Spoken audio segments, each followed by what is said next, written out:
In for Joy Doreen Bira. Now this week we're discussing media freedom in Africa. The question we'd like you to chime in on is, how free do you think media is in Africa? We'll be reading some of your responses from our Twitter feed at KTN Africa Speaks, but use the hashtag @MediaFreedom or @Africa Speaks, and we'll try and get as many of your comments in as possible. But first, let's kick off the show with Web City. Today on Web City, we take another look at some of the faces behind the Westgate siege. CCTV footage and still images given to media houses by military sources gave Kenyans and the world their first real look at some of the men who laid siege to the Westgate Mall, a terror attack that left at least 67 people dead. Take a look at our piece.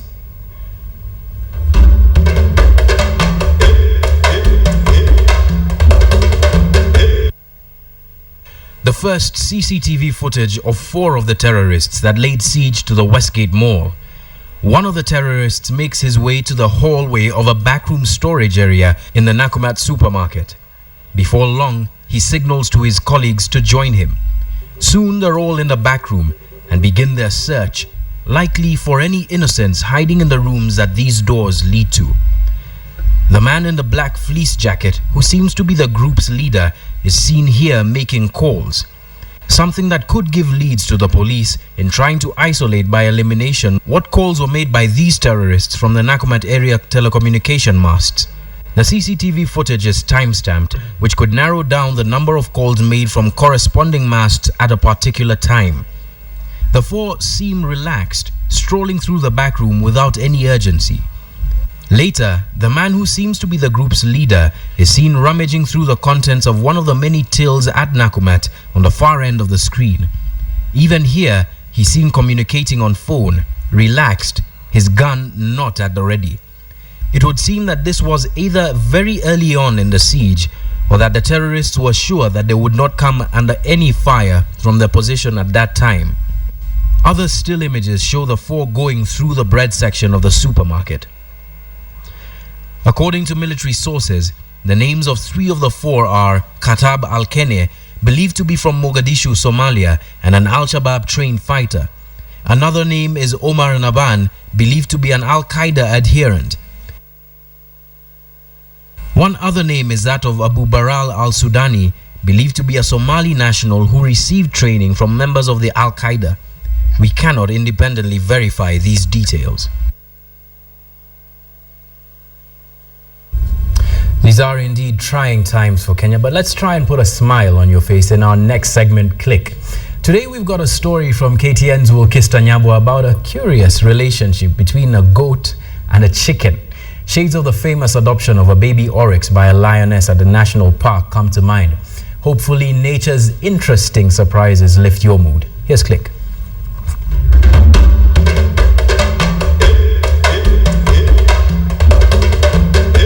A popular cartoon series depicts the unlikely relationship between a cow and a chicken. It is meant to draw laughs, but because art often imitates life, residents of Kakamega town have discovered a similar relationship within their town. Except that in Kakamega, the unlikely pairing is between a goat and a chicken. Where the goat goes, the chicken follows. The chicken is unruffled by the proximity of a creature it would, under different circumstances, flee from. And throughout the day, the pair engages in what in human beings could be called a public display of affection. It all started 2 months ago when the chicken lost its eggs to a hawk. The hen then decided to lavish its affection on the goat in the pen next door. And with love comes jealousy. The chicken will allow no other creature to come close to its precious friend. But the goat seems unput out by the attention, even actively seeking the company of its friend. At night, the two lie side by side, and during the day they wander around together. Only their appearance and diet set them apart, and this, residents say, may serve as a lesson to the rest of the country.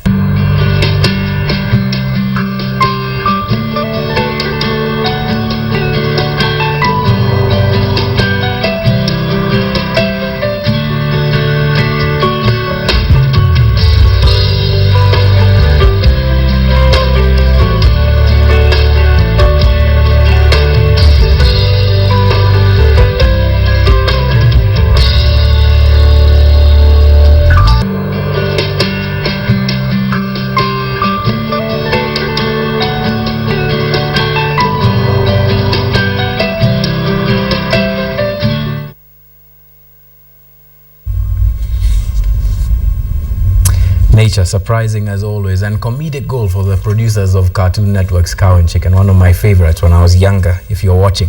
Now, on to the platform.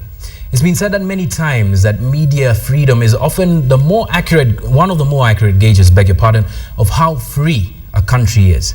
But the African story of media freedom is one that for a long time has been a negative narrative, with journalists suffering and some even dying under cruel dictatorships and the ragtag armies of banana republics. However, the Arab Spring and the war in Syria have taken that spotlight off of Africa into other places, and some strides have been made, it has to be said, for Africa. But how far are we on the road to true press freedom? Now this week I've got Tom Rhodes, the East African representative of the Committee to Protect Journalists, here to discuss this with me. Tom, thank you very much for joining us. Now, Tom, let's just start with the figures, if I can find them here. About 1,005 journalists dead since 1992. On the continent, how many people have died in the course of doing their work as journalists? Yeah, actually, I don't have the statistic for since 1992 for the whole continent. But, you know, as your introduction says, one positive thing I can say about sub-Saharan Africa is the killed rates of journalists across Africa are much less than other regions in the world. When you compare us, I'm saying us now.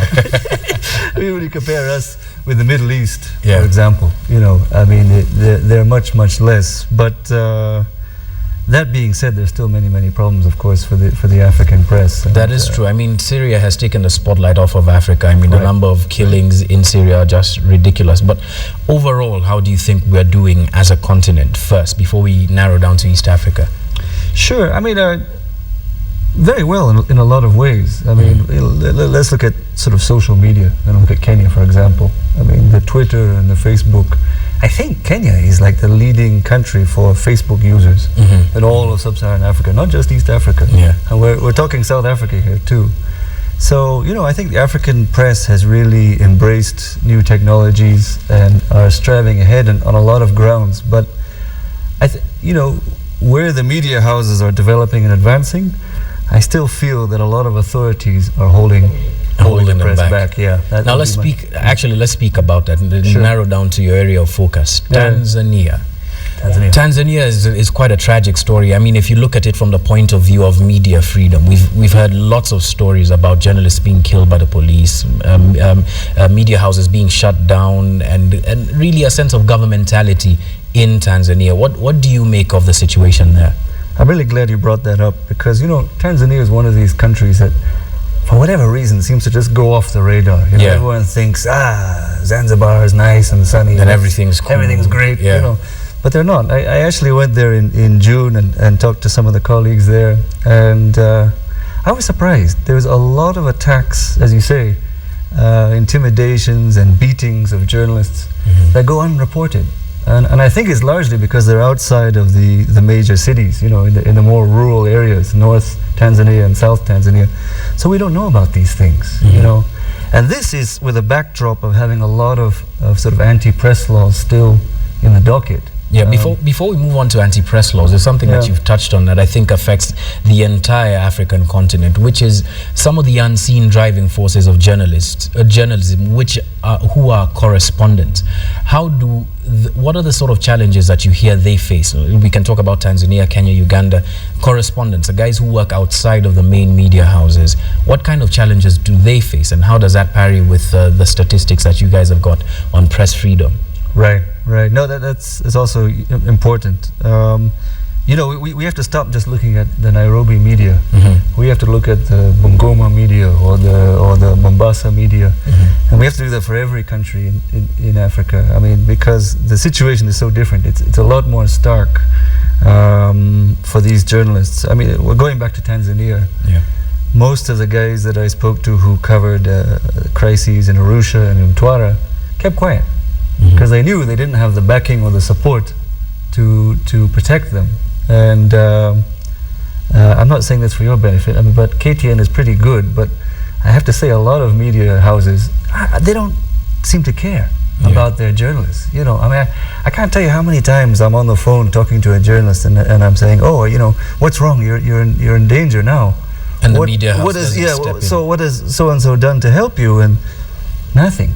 So he's on his own, or she is on her own. I mean, that points to a structure in terms of catering for journalists whenever they get into these dangerous situations, and we have gotten into them many times at KT, and I guess that's why we've been able to develop that kind of institutional memory on how to deal with that. But let's move away from KTN and Kenya for 1 second. Sure. And speak about Ethiopia.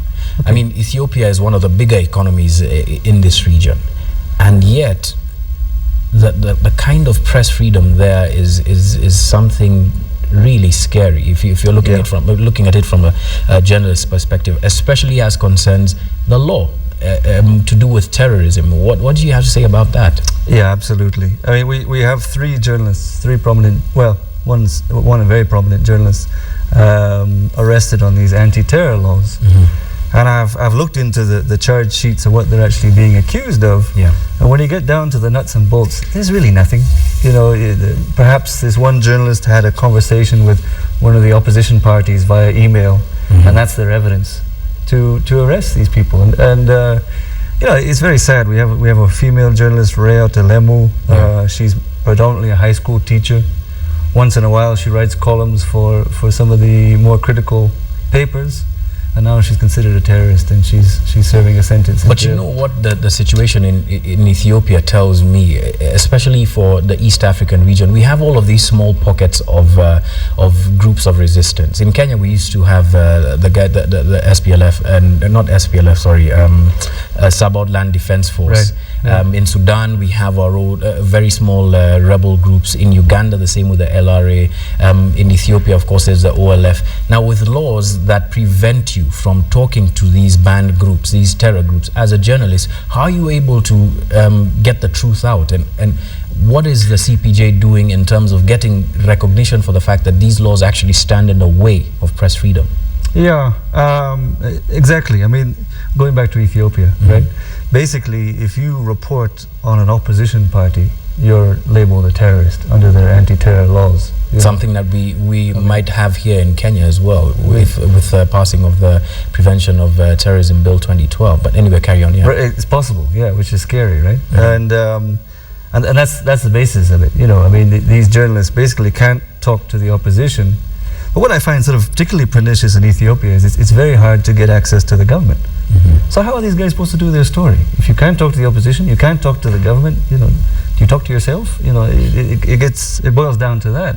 True. And they're being jailed for that. So, at CPJ, we constantly try and advocate on this and highlight this, and also try to engage the government. It's not helpful just to sit around as an NGO complaining all the time. You don't make many friends that way. You try and engage and build. Yeah, you also have to make a relationship with the authorities and the journalists to see how we can compromise. All right, speaking of engaging, let's engage some of our viewers on Africa Speaks and read some of your responses about media freedom. Elijah Kanyi says, there is media freedom. He's talking about Kenya. There is media freedom in Kenya, but fear of vultures to be exposed makes it hard for reporters to say the truth. Something that we were talking about. I mean, there is that fear in Tanzania, especially for correspondents. But we'll get to the corporate culture of clamping down on media in a second. Let me just read a few more.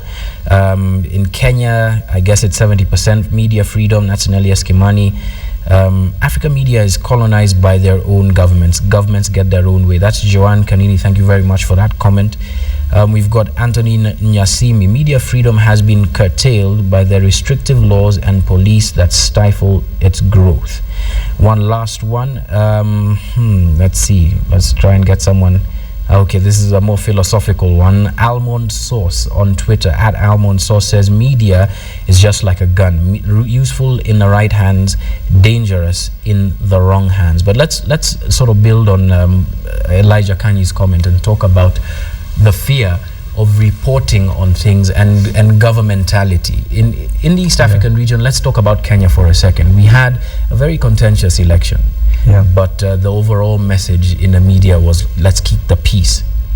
A good message, but is it driving at getting the right answers for the public who sorely need them? Right. No, I mean, looking at Kenya, but as a whole picture for East Africa, I think there are sort of two core issues we got to contend with in terms of media freedom, and that's self-censorship. And my fear for Kenya is that it's growing. You know, something interesting about Kenya, and it's, I think, partly due to the elections, and partly due to the ICC process, etc. You're seeing the perceived politicization of the media. And what I mean by that is, you know, if you work for a certain media house, or let me say it, if you come from a certain ethnicity, people will just assume your political views are like this. Are aligned to a certain political you know, the authorities will think that, the police will think that, the public will think that. And let me give you an example. I knew a guy reporting for Citizen in Central Province during the elections. The funny thing is, this guy is a TNA supporter. He's actually a Jubilee guy. Yeah. But because he's working with Citizen, the public was totally against him. You know, he had to run away from crowds. He was refused interviews, etc. And that's what I fear, is that, you know, once the media houses take a certain stance and get away from the whole concept of journalism, right? You know, we're trying to be impartial. We're going to see more and more self-censorship within this country over serious issues. Let me play devil's advocate for a moment here, especially with regard to the Westgate attack. I mean, things are still raw emotionally. A lot of people have lost their lives.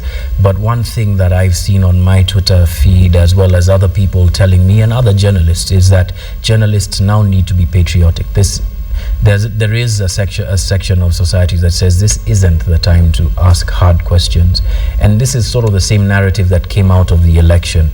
What does patriotism have to do with our profession? Is there a place for patriotism in our profession? Yeah, and I think there's a role to be responsible, you know, socially responsible. I think it's striking the balance, to be honest with you. You know, I would never blame any Kenyan journalist for being cautious during the elections. You know, what right do I have, some foreigner saying, you know, be more critical, you know, calls by, no, I can't do that. But at the same time, you know, what is patriotism? To me, I think all those families who are still have lost their loved ones that the Red Cross has reported, they want answers. You know, isn't that patriotism? Isn't getting to know the truth important? And I mean, I think the Kenyan media did a good job of covering it, because it was, you know, a 24-hour affair. I felt sorry for you guys on KTN. I thought, they're going to run out of things to say at some point going on about it. But, you know, that being said, you know, if you look on social media, there's 85 questions that Kenyans still want answered. Exactly, and that is the balance that I'm talking about, because in going one direction and telling Kenyans that we need to be one and we need to be unified, that there is a very strong philosophical point that's being made, but are we being patriotic by focusing solely on that and not asking the right questions? Yeah, and I would say not, actually. I mean, I think, you know, our job as journalists is to ask those questions and to get answers for the public, you know. True. Finally, Tom, because we're running out of time, let's speak about a country that has had a lot of problems with media freedom, and that's Somalia. And Somalia is right on the other end of the spectrum in terms of the extreme treatment of journalists. What is CPJ doing there? Are you able to get into Somalia and try and make it clear to the new government, or at least the people who are there, that society especially needs journalists to be able to do their work? Yeah, absolutely. And thanks for asking that. Trying our best. It's probably the greatest challenge we have at the moment. You know, there's so many deaths, so many Somali journalists in exile, as you know, here in Nairobi, who have fled. You know, with Somalia, it gets to the point where you can make as much noise as you want, because that's what we are, mostly, advocacy organization. But we also do assistance, and that's really where I've been focusing for Somalia, because the need is so great. You know, you have guys, I mean, it's incredible. There's a guy who was shot in Kismayo in southern Somalia. He had 3 bullets in his spine, and we and others managed to get him here to Nairobi to remove them, and now he's walking, thank God. But that's one of the positive stories, but there's so many depressing, tragic stories at the moment. That's true, and I mean the tragedy of Somalia is that these journalists, many times, I mean, they may be reporting on very subjective lines, but the help that they give to the public by educating them first is so immense. Finally, Tom, before I let you go, Africa, especially sub-Saharan Africa, is really in a new phase of its development. The discovery of oil and other minerals make for a very interesting play for government. And these things have been seen to be a curse elsewhere. and a curse by extension on media freedom. How do we need to handle these new discoveries as journalists and be able to report on them in a manner that is objective and also guard our own freedom? Yeah, thank you. It's actually something I wrote about. Shamelessly self-promoting myself in in this book, but yeah, I mean it's something that needs to be resolved now. Like the access to information, particularly for Tanzania, Kenya, and Uganda, needs to be strengthened so that journalists can get to these sites and report on it. But also we need training, right? I mean, these are complicated issues. They are complicated. And it's not easy for a layman like myself to know how to report on it. Looking at Uganda, for example, here's a country with an access to information law, but yet journalists continually tell me they've never seen these contracts between the government and the oil companies. And that is really dangerous, because that opens up a whole Trojan horse or Pandora's box of potential corruption. Yeah, Tom, before we wind it up, let's read a couple more responses from the public regarding media freedom. Here's a critical one of us. I mean, I guess we have to read it because we are the media. I support freedom in media, but not the usual irresponsibility portrayed by them. Morio Kingachi, I mean, I'd beg to differ, but of course there has been some irresponsibility. Here's another one on the point of Westgate that we're speaking about. Imagine if the international media never covered Westgate. KDF would be heroes today. Controversial point, one that I don't agree with personally, because I think, I mean, given the circumstances, we tried to do the best that we could. Here's a guy who's Irish, I believe. He's talking about media freedom in Africa. Media freedom has collapsed in Ireland. I don't know what the situation is there, but I guess he thinks that things have gone pear-shaped down there. One last one, Joyce Kamau at Wangari Joyce. Media houses are abusing the media freedom, but despite the freedom, journalists should still adhere to the code of ethics. I think that's where we'll leave it on our comments, and thank you very much, Tom Rhodes, for joining us.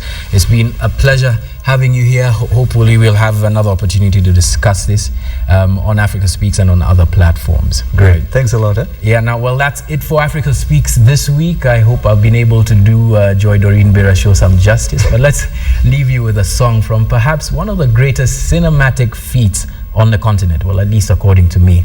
Here's Leleti Kumalo leading her band of students in that epic track from Bongeni Ngema's Sarafina. Freedom is coming. Enjoy.